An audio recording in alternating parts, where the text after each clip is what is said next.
moment en sommes-nous arrivés là? Nous étions si proches. Je pensais dur comme fer que rien au monde ne pouvait nous séparer. Comme j'avais tort. Nous nous déchirions de plus en plus jour après jour. Avant ma grossesse, mes parents ne cessaient de dire que les liens familiaux étaient les plus forts. Des liens indestructibles, immuables et inébranlables. Je n'ai jamais pensé une seule seconde que nous allions un jour nous détruire de la sorte. Je prends évidemment ma part de responsabilité dans ce chaos. Mais est-ce si terrible? Est-ce la pire chose qu'une jeune adolescente peut faire pour briser sa famille? Méritais-je un traitement de la sorte? J'étais assise sur un lit d'hôpital, éventrée par la césarienne, épuisée d'avoir donné naissance à 2 petites filles, et apeurée suite à mon arythmie cardiaque. Et ma mère ne faisait que piailler comme un oiseau en colère.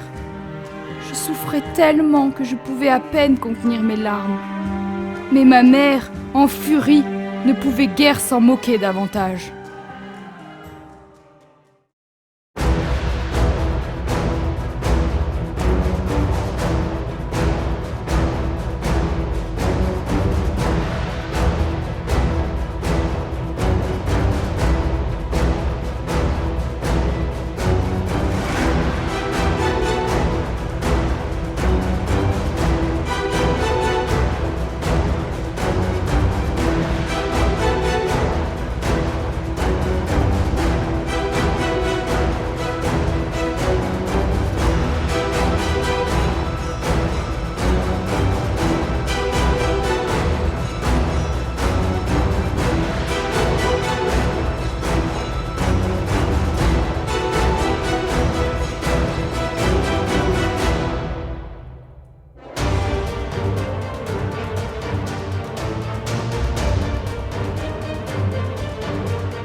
The sun blazed so brightly up in the summer sky. I shouted at the mountains, watch me shine and fly. But then cracked the thunder and the heavens cried, our world torn asunder. Her heart said goodbye.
Je suis né le 23 août 1978. Sur mon acte de naissance, je suis seulement âgé de 14 ans. Mais je ne le ressens pas comme ça. Et toutes les personnes qui me connaissent rient lorsqu'ils apprennent mon âge. Ma sœur Brandy et moi, nous avons la fâcheuse habitude de surnommer nos parents le monstre et la muraille. Des êtres froids, stricts et sans pitié.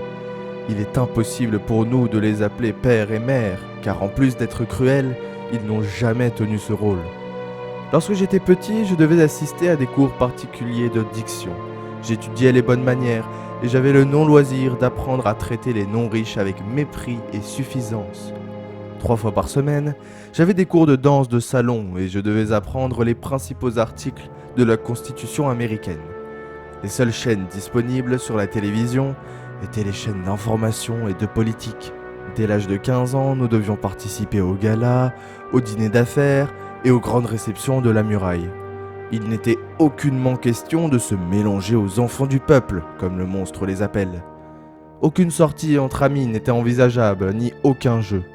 Les petites voitures, les billes, les chasses au trésor, très peu pour les grands et majestueux Lucas. Je n'avais accès qu'à des apprentissages plus farfelus les uns que les autres, dès l'âge de 5 ans. Il fallait grandir vite, au risque de finir battu par le monstre ou humilié par la muraille. Pas le temps pour des gamineries, n'est-ce pas ?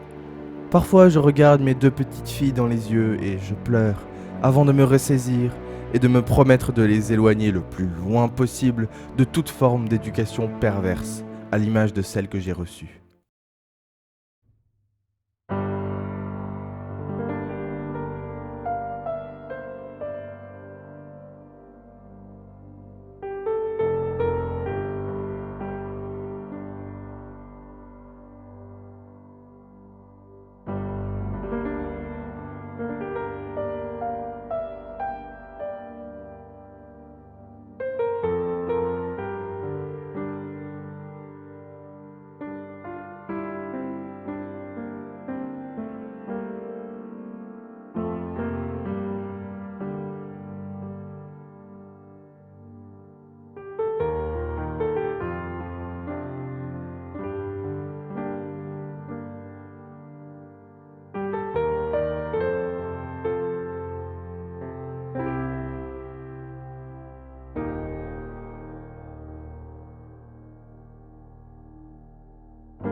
Je déteste lui mentir.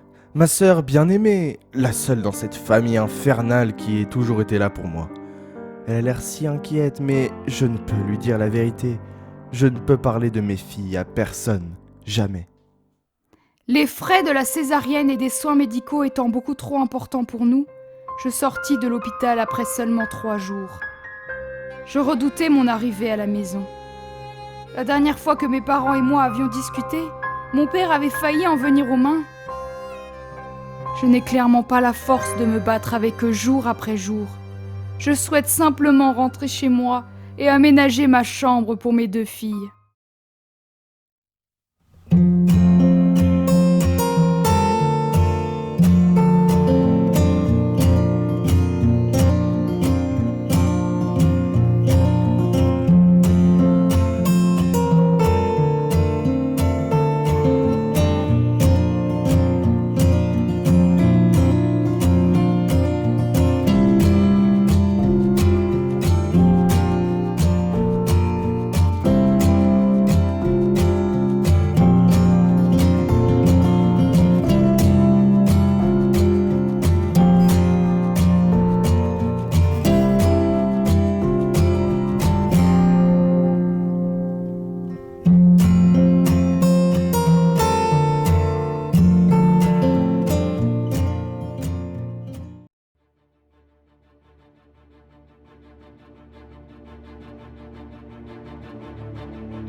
Mes parents ne cessent de me donner le tournis. Tous ces cris, toutes ces larmes me brisent petit à petit. Je me demande aujourd'hui si mes parents m'aiment toujours. Je n'ai jamais cru possible un jour de perdre leur amour. Le moment est venu pour nous de rentrer à la maison. Avec tous ces frais, on n'a même plus un rond. Ma mère piaille toute la journée et rôde comme un vautour. Elle me mettra à la porte si je ne retourne pas en cours. Rai et moi devons trouver un moyen de garder les filles. Ma stabilité mentale ne tient plus qu'à un fil. Sans argent, sans soutien, sans famille sur qui compter. Comment vais-je sortir de ce bourbier ?